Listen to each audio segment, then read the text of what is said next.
Merci d'être invité du jour sur Africa 24. L'Association des médecins africains de France, l'AMAF, tiendra son deuxième congrès le 27 septembre 2014. Ce sera à Lille, dans le nord de la France. Madame Juliette Tuembou, vous êtes gastro-entérologue et cancérologue. Vous êtes surtout la présidente de l'AMAF. Dites-nous, cette association qui a été créée, il me semble, au mois de décembre 2010, comment se porte-t-elle? Elle se porte très très bien. Alors, elle a beaucoup de projets.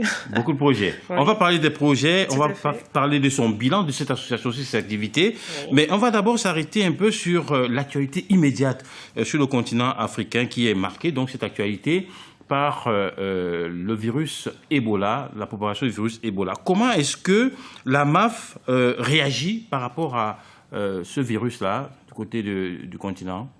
En effet, nous ne pouvons ne pas être sensibles à cette problématique. Nous sommes très touchés par toutes les problématiques de santé venant de l'Afrique. Le problème d'Ebola, c'est qu'actuellement, il n'y a pas de thérapeutique efficace sur la maladie.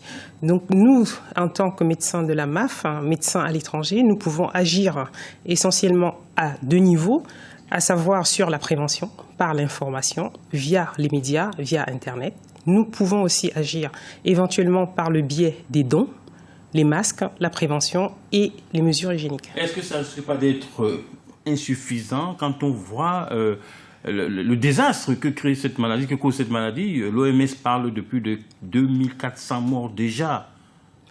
Ça pourrait peut-être être insuffisant, mais il faut qu'on y arrive. L'épidémie doit être éradiquée. Pour ça, c'est un problème de santé publique, c'est un problème mondial. Nous sommes tous concernés. Toutes les organisations de santé mondiale, notamment l'OMS, l'ONU, doivent intervenir à ce niveau-là. On le disait donc au début de cet entretien, l'Association des médecins africains de France, l'AMAF, a été créée en décembre 2010. Quelle est votre ambition?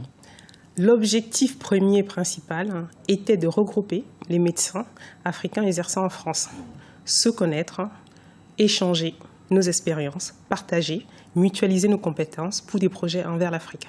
Près de 4 ans maintenant, un peu plus de 3 ans et demi, après la création de l'association, vous dites quoi? Vous êtes parvenu déjà à cet objectif-là? Nous sommes sur le chemin.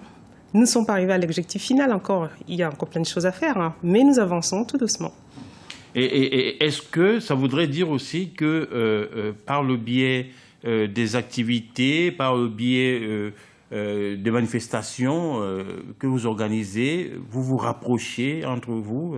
Oui, nous nous rapprochons. Nous essayons aussi de nous rapprocher des confrères. Nous avons informé toutes les ambassades africaines de notre existence.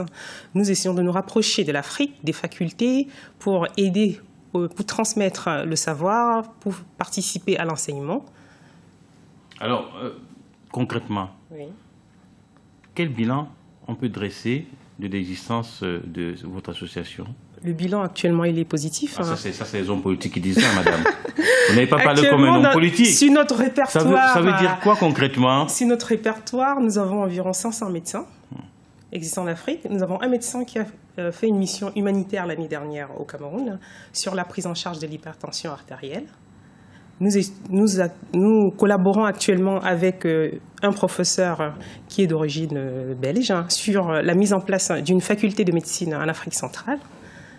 Nous travaillons aussi sur l'utilisation des technologies nouvelles, le téléphone, pour la mise en place des programmes de prévention, pour essayer d'autonomiser les patients. Comment est-ce que vous êtes perçu d'ailleurs du côté de l'Afrique quand vous arrivez? Pour l'instant, nous ne sommes pas très très connus, mais ils sont tout à fait ouverts à nos propositions, ouverts à échanger avec nous, ouverts à collaborer avec nous. Quel est l'enjeu du deuxième congrès qui aura lieu le 27 septembre 2014 du côté de Lille, dans le nord de la France? Déjà, nous sommes allés à Lille, c'était aussi pour connaître nos confrères qui travaillent dans cette région. Il y en a beaucoup? Oui, il y en a beaucoup, notamment d'Afrique de l'Ouest. Nous allons aborder des thématiques qui sont toujours en lien avec l'Afrique, notamment la mise en place d'une couverture médicale en Afrique. Nous allons aborder le thème sur la régulation des évacuations sanitaires, comment mieux organiser le parcours du patient africain qui vient se faire soigner en France, comment mieux l'entourer, comment mieux l'accueillir. Nous allons aussi parler de la mise en place d'un service d'aide médicale d'urgence en Afrique. Un confrère africain viendra nous parler de l'expérience de son pays. Et comme en Afrique, tout se termine souvent par des réjouissances, il y a également une soirée de gala. Exactement. Et lors de cette soirée de gala, vous avez invité des artistes, vous avez invité des humoristes, vous avez invité des personnalités? Nous n'avons pas invité des personnalités, nous avons invité des étudiants qui ont certaines compétences. Nous avons une étudiante interne actuellement en biologie qui est musicien, qui va nous jouer du piano. Nous avons un étudiant en école de commerce qui fait de la magie. Donc nous avons pris des jeunes qui ont des compétences.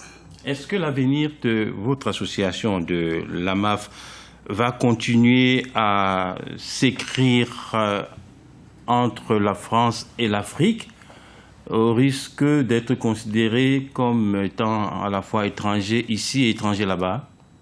Oh non, au contraire, nous souhaitons nous intégrer en Afrique, contribuer à l'évolution de la santé en Afrique. Nous ne pouvons pas rester qu'ici, nous venons de l'Afrique, c'est un juste retour. Nous devons participer à l'évolution de la santé en Afrique, c'est notre devoir.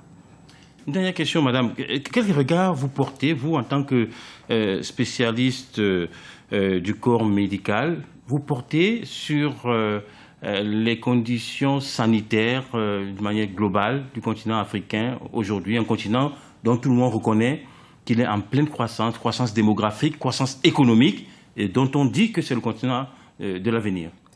Je pense qu'aujourd'hui, les moyens de santé globalement en Afrique sont insuffisants par rapport à l'évolution de la population et par rapport à l'évolution des techniques médicales. Donc je pense que c'est aussi un problème de santé publique. Les gouvernements doivent prendre en considération cette problématique et essayer de mettre un peu plus de moyens, mieux organiser les structures de santé.